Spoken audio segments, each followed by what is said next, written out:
Et donc, on va écouter notre ami tunisien qui représente la Tunisie, quoi.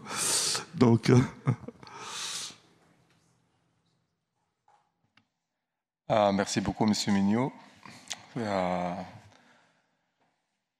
vais faire le timer, comme ça je ne dépasserai pas mon temps. Excellences, distingués invités, mesdames et messieurs, dans vos grades et qualités, je voudrais tout d'abord exprimer tout l'honneur et le plaisir qui sont les miens de participer aux travaux de cette conférence et de pouvoir m'adresser à vous ici aujourd'hui. Je me saisis de cette opportunité et je vous remercie, M. Mignot, encore pour cette opportunité, pour l'aimable invitation. Je veux remercier tous les organisateurs pour cette louable rencontre qui ne fait que renforcer les liens entre nos pays. Mesdames et messieurs, donc je vais mettre l'accent sur les rapports de la Tunisie avec le continent africain, bien qu'on n'est pas encore membre de l'OHADA, mais on s'inspire. Donc je vais mettre l'accent sur l'environnement des affaires en Tunisie, notre rapport avec l'Afrique. Comme vous le savez, la Tunisie se distingue par son riche patrimoine culturel et historique qui témoigne de son rôle de carrefour de civilisation, de Carthage, première grande cité commerciale méditerranéenne, à Kérouan, capitale de l'Afriqiya. Pendant 5 siècles, le pays a toujours occupé une place centrale dans les échanges et le savoir. Sur le plan économique, la Tunisie bénéficie d'une position géostratégique privilégiée en Méditerranée, offrant une proximité directe avec l'Europe et le Moyen-Orient. Elle est engagée dans divers accords de libre-échange, notamment avec l'Union européenne, le Maghreb et l'Afrique subsaharienne, facilitant ainsi les échanges commerciaux et les opportunités d'investissement. Son intégration régionale et internationale se renforce avec son statut de membre du marché commun de l'Afrique orientale et australe, la COMESA, et de la zone de libre-échange continentale africaine, SLECAF, facilitant l'accès à un vaste marché de plus de 2 milliards d'habitants.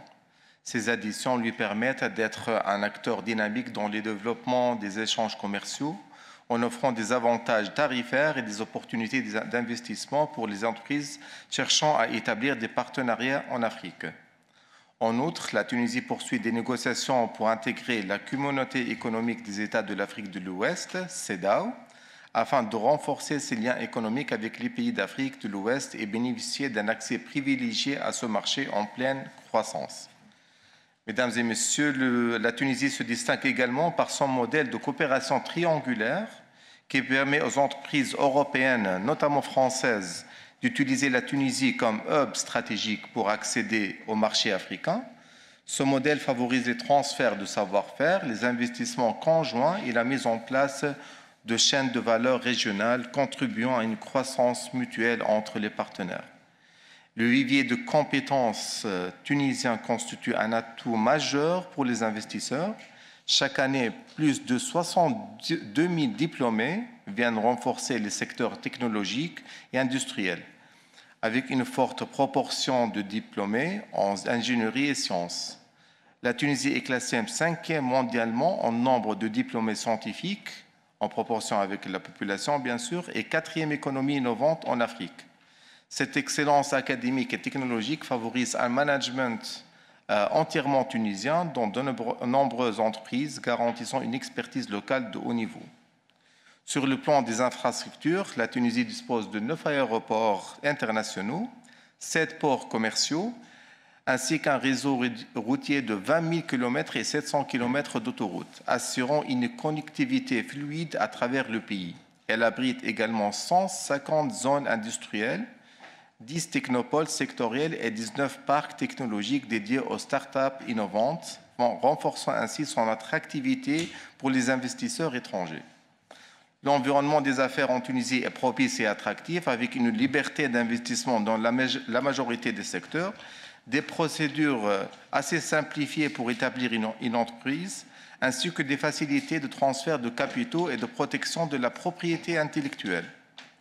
Des incitations financières sont offertes aux entreprises avec des primes d'investissement pouvant atteindre 30% du coût total et une prise en charge partielle de la contribution de l'employeur.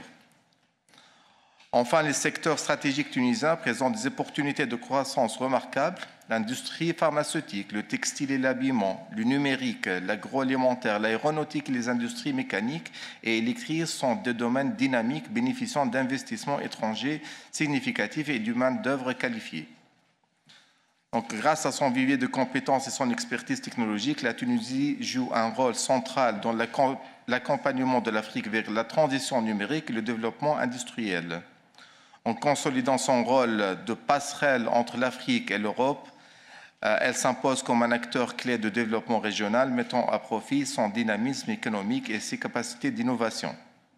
Mesdames et messieurs, bien que la Tunisie ne soit pas encore membre de l'OHADA, l'Organisation pour l'harmonisation en Afrique du droit des affaires, mais elle s'inspire de l'OHADA pour améliorer son environnement des affaires, notamment avec ses liens avec les pays africains, puisqu'elle entretient une coopération dynamique avec ses partenaires africains.